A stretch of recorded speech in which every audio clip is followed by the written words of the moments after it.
Hi everyone, welcome to the Career Boost podcast of the Medical Portfolio app. I'm your host, Ricardo Ladeiras Lopes, and today we have a very special guest joining us from Singapore, Professor Jack Tan. Professor Tan's credentials are nothing short of extraordinary. He holds dual accreditation in cardiology and intensive care medicine in Singapore. Currently, he is the CEO at the National Heart Center, Singapore. Professor Jack Tan's career spans clinical care, research, and education. He is a practicing interventional cardiologist and a dedicated educator.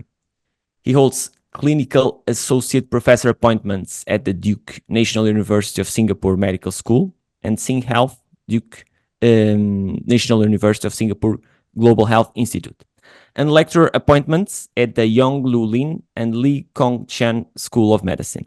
His commitment to education and mentorship has inspired many future medical professionals. Jack, thank you so much for accepting the invitation to be here with us. Let's kick things off by having you give our listeners a quick 1-minute overview of your career journey.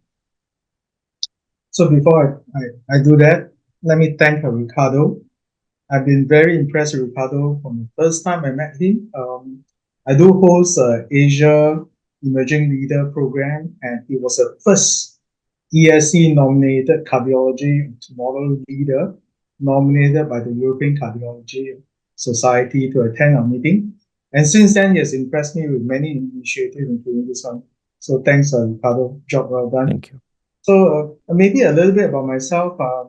Born, raised in Singapore, went to the local medical school. Then my journey started by me post-graduation being very interested in becoming a cardiothoracic surgeon, actually. So I went to do cardiothoracic surgery 6 months, and it was an exciting times, and I loved it, really. That was in 1998. After 6 months of doing every other day on call, post call, my then girlfriend, current wife, told me, if you carry on, I'm not going to marry you. So I changed track and did cardiology instead, and that has been my journey from then. Thanks, Rick. And reflecting on your professional path, can you tell us about a mentor who significantly influenced your career? I must say my mentors have not been in cardiology. Actually, my mentors are from my younger days as a medical student as well as a young doctor. My first significant mentor was a general surgeon, Professor Lau Cheng Hock. He really took care of medical students, and what I found I learned from him most was the amount of time he spent giving of himself and time to juniors medical students in teaching and mentorship outside of just pure work. He also volunteered numerously in societies. He was a combination of Red Cross commission in Singapore. And I found that this selfless giving really made him a pillar of influence among the younger cohort of doctors. And more, I find that young doctors really need a role model to follow, which we seldom have, actually. It need not actually be directly in a profession, just someone that was a good role model to me. Thanks, Luke. What were some of the major challenges you faced along the way, and how did you overcome them? I must say I never really felt I had a lot of challenges. In a sense, I'm not very concrete about. I mean, a lot of people do ask me, Jack, how do you project yourself 10 years, 5 years ahead of time?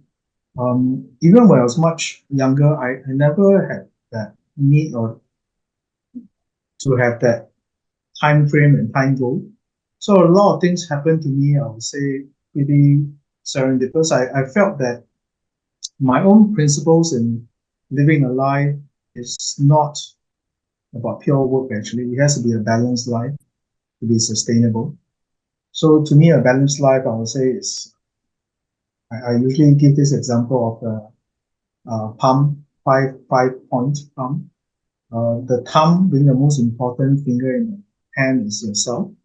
Take care of yourself spiritually, health-wise, so that you can take care of the other four aspects of your life, which is respectively work, immediate family, means your wife, children, your extended family, your parents, your siblings, and lastly, your friends. And you have to have all these components well balanced, give it enough time to have actually a fulfilling life. And I think what I find a lot of people do is that they over focus on their career and give too much of themselves and their lives to career in neglect of self, in neglect of family, friends, wife, children, brothers, sisters, parents. And in the end, you're unhappy, it's not sustainable, and you don't do well actually. So I always function on giving enough time to catch up and apportionate enough time for everything that is important in life. Thank you. Thank you for those inspiring words. If you could go back in time, what advice would you give your younger self before embarking on your career in cardiology? Um, Actually, this sounds like a question that my children currently ask me. They are teenagers going to young adults. They always ask me, Daddy, do you have any regrets in life? I don't really have much things that would change differently because I think everyone has realized that everything you change, there's a downside. So I felt that if you try your best, give it the most at any point in time, and make the decision every time you come to a fork in life, you don't need to actually sorry about that. You don't actually need to then look back and feel that you need to do everything differently. I can give you a concrete example. For example, 2008, I was in my advanced fellowship. Structural heart disease was just coming on. There was not many programs in structural heart disease. I could have gone and did an early structural heart disease, which I changed my career. But the giveaway is that you have to spend more time and take your family out longer. So there's always a downside to every move you make. So I'm very cautious about advising people to try to turn back the clock, do something different. I would advise you to look at yourself, find what you're good at, do the best you can for that moment, and don't look back in life. I think you'll do well anyways. Yeah. Thanks, Rick. Shifting gears to an important issue in the medical field, I would like to discuss gender disparities. Would you share your thoughts on the challenges and potential solutions to address gender disparities within the profession?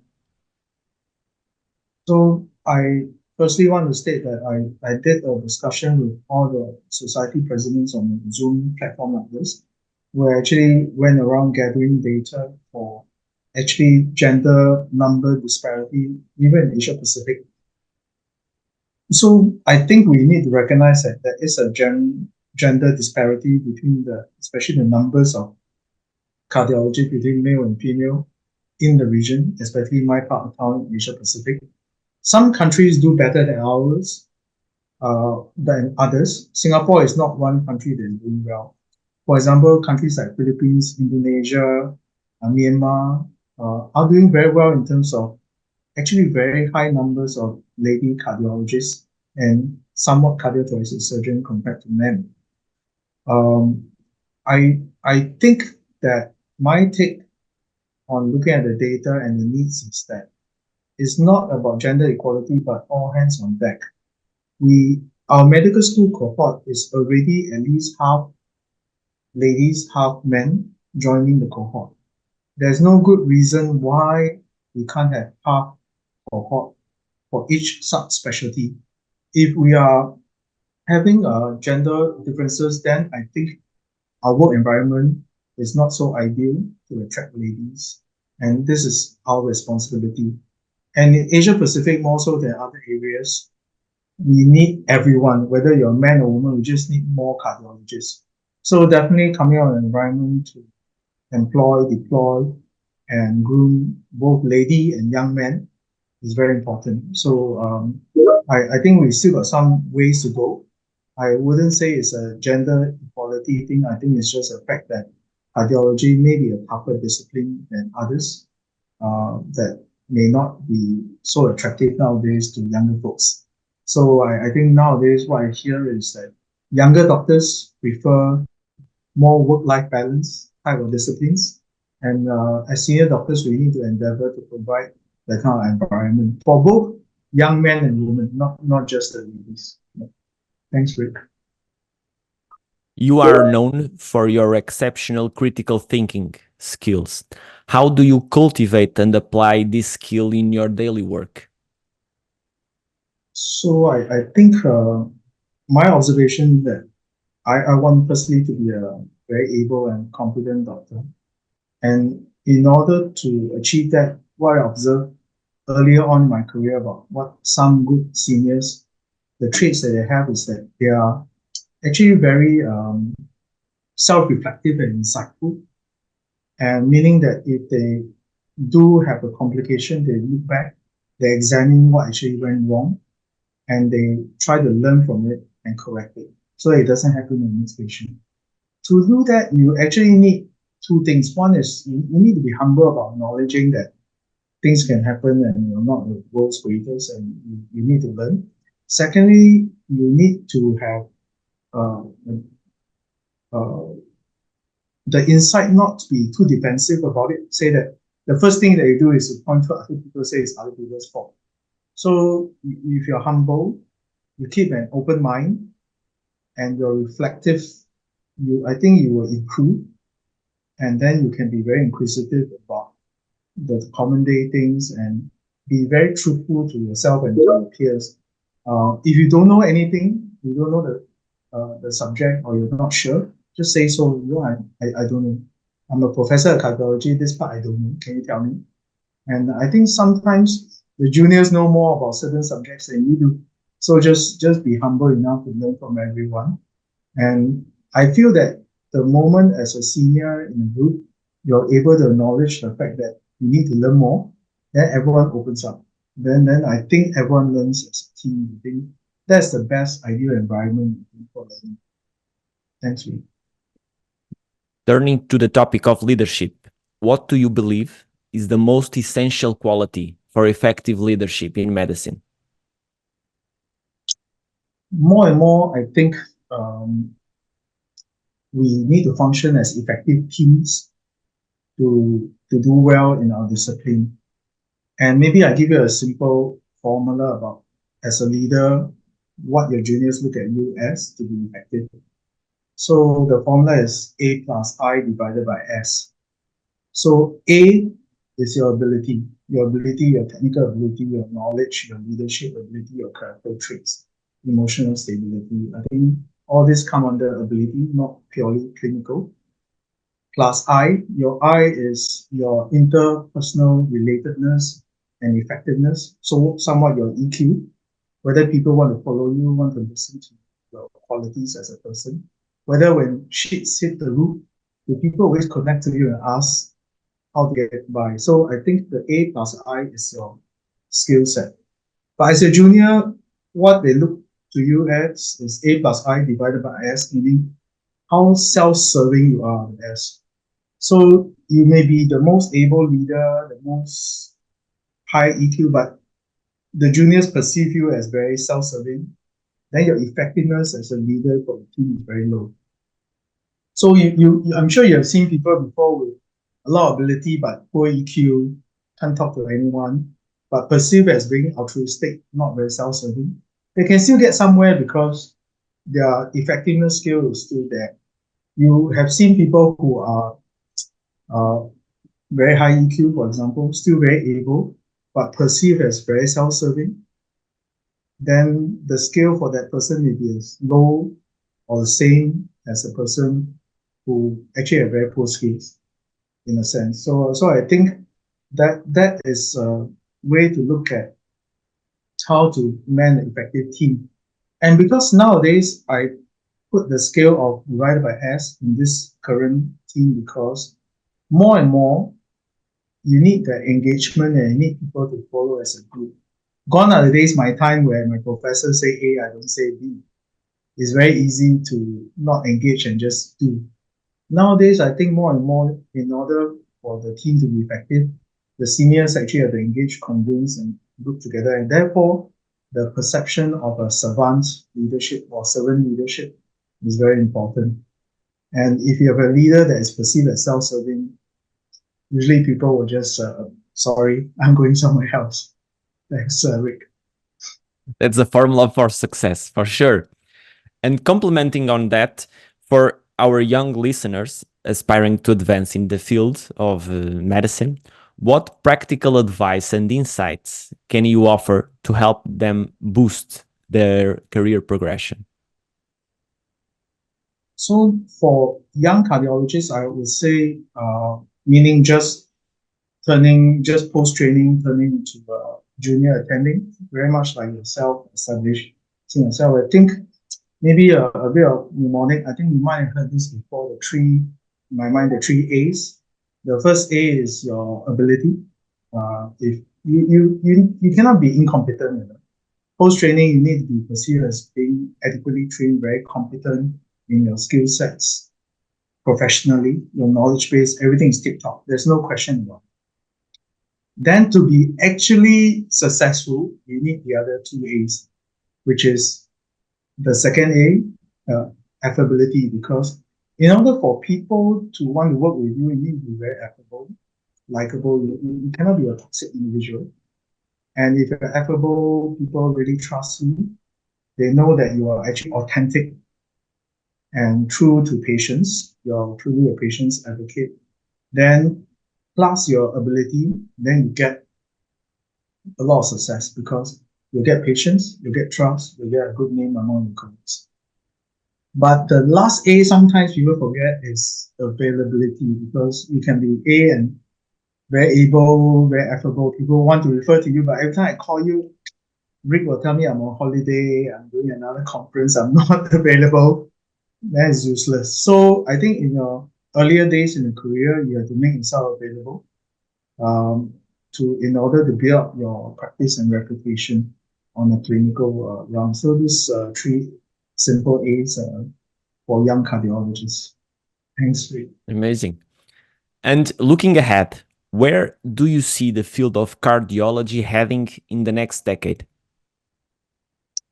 A decade is actually very short. A few trends I see moving very fast is, firstly, everyone talks about it, AI and more data-guided practices, whether in your EMR or in pattern recognition. So AI is often talked about, but very few people apply it meaningfully. So as you can see, I see the direction of AI accelerating in medicine, especially in cardiology. So you might see this change in how decision trees are done, how you actually even interact with patients in clinic. For example, you can be doing a patient consult face to face. Everything is recorded. By the end of your consult, the generative AI will put out a clinical note. You all both agree and then sign off, take back and read. For example, this is how practices may change. And in this discussive clinic consult, the generative AI can have decision support, tell you what's the next investigation, what's the best evidence to treat based on the integrative evidence. So practice may change. Pattern recognition definitely will go the way of AI, meaning how you do your echo, your nuke. You don't need someone to sign out, you just need AI and then someone to counter sign off the clinical overlay. So I think, and then practices in terms of data guided practices will also come in terms of AI field. That's just the AI component of it. The other big trend I see is precision therapy. I think cardiology is also moving towards the field of what you see in oncology and other disciplines now. We're moving away from molecular biochemistry treatments into more targeted genetic manipulation like injectables, very much like the PCSK9 story. You may find more targeted gene therapy, monoclonal, GIS, or maybe even in the future CRISPR therapy in medicine, particularly in cardiology. So I see that maybe not in one decade, but in decades to come, I think that will change. The other thing that holds a lot of hope but not many people in cardiology is researching intensely, is immunology and transplant using animal organs. Basically, you've seen organ transplant using pig kidneys. I think you may find that that's a big direction that will change in cardiology. We can get the formula right. You can really wash out all the HLA genes. You can transplant organs easily, including the heart in human tissue. Then I think our survival rate may go up rather than keep depending on machines for cardiology. Thanks, Rick. And lastly, could you share a book that has had a profound impact on you and that you would recommend to our audience? There are too many books. So maybe for management wise, when you go into any management room, I remember my boss when I walked in his room, he just stepped into the room. He had a stack of management book. They said, "Jack, take one." So he said we should read this one, and that book stuck with me. It's called Critical Conversations. It's a book teaching you how to have very difficult conversation with people, especially in the workplace. How do you do that properly and effectively? So I won't tell you too much about it, but if you want to um, uh, read that book about how to do difficult and critical conversations properly. It's useful when you talk to your wife as well, Ricardo. Okay. As we wrap up today's episode, I want to extend my heartfelt thanks to Professor Jack Tan for joining us and sharing his incredible journey and expertise. Thank you, Jack, for an enlightening and inspiring conversation. And thank you to our listeners for tuning in. If you enjoyed today's episode, please subscribe, leave a review, and share it with your friends and colleagues. See you soon. Thank you very much, Rick. See you soon.